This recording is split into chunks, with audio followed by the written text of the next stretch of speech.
মাত্র এক মাসের ব্যবধানে পশ্চিমবঙ্গের হুগলি নদীতে আবারও ডুবে গেল একটি বাংলাদেশি জাহাজ। শুক্রবার ভোররাতে দক্ষিণ ২৪ পরগনা জেলার ঘোড়ামারা দ্বীপ সংলগ্ন এলাকায় ছাই বোঝাই এমভি সি ওয়ার্ল্ড জাহাজটি ডুবে যায়। জাহাজের ১৬ জন ক্রু সদস্যকে জীবিত উদ্ধার করা সম্ভব হয়েছে।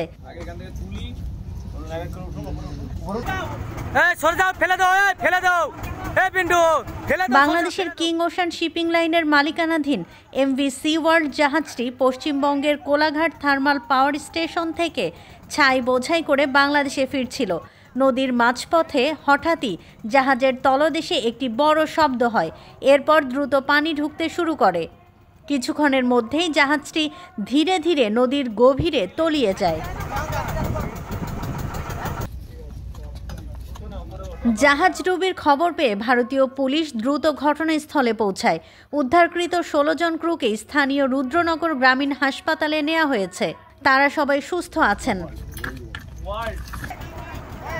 এর আগে গত ১৫ ফেব্রুয়ারি হুগলি জেলার বাঁশবাড়িয়া সংলগ্ন এলাকায় বাংলাদেশি কার্গো জাহাজ এডি বসিরউদ্দিন কাজী গঙ্গা নদীতে ডুবে যায়।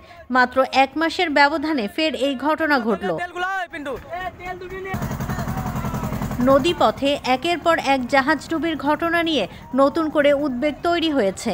নৌ পরিবহন কর্তৃপক্ষ ও সংশ্লিষ্টদের আরও সতর্ক ব্যবস্থা নেওয়া প্রয়োজন, যেন ভবিষ্যতে এমন দুর্ঘটনা এড়ানো যায়। কলকাতা থেকে সুচরিতা কংসবণিকের তথ্য ও ভিডিও নিয়ে রিপোর্ট risingBD.com।